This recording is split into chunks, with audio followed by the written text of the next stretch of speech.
அனுதினமும் உன்னில் நான் வளர்ந்திடவே அனுக்கிரகம் தர வேண்டுமே. இந்த நாளுக்குரிய வேத வசனம் யூதாவின் புத்தகம் 21வது வசனம்.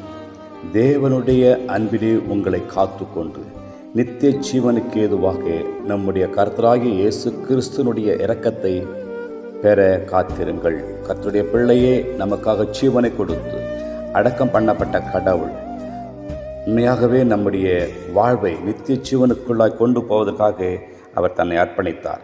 அவருடைய இரக்கத்தை பெற்றுக்கொள்ள நாம் காத்திருப்போம். ஜெபிக்கலாம். நல்ல தகப்பனே, எங்கள் மேல் வைத்த அன்பு பெரியது, இரக்கம் பெரியது, தயவு பெரியது. ஆகையினால தானே சுவாமி, எங்களுக்கென்று நித்திய ஜீவனை கொடுப்பதற்காக நீர் சிலுவை சுமந்து கொண்டீர் இயேசு சுவாமி. அந்த விசுவாச வாழ்க்கையிலே நாங்கள் தொடர்ந்து இப்பூமியிலே வாழ்ந்து நாங்களும் நித்தியத்தை சுதந்தித்துக் கொள்வதற்கு கர்த்தர் தாமே கிருபை செய்ய வேண்டும் என்று இயேசுவின் மூலமே நல்ல பிதாவே, ஆமேன்.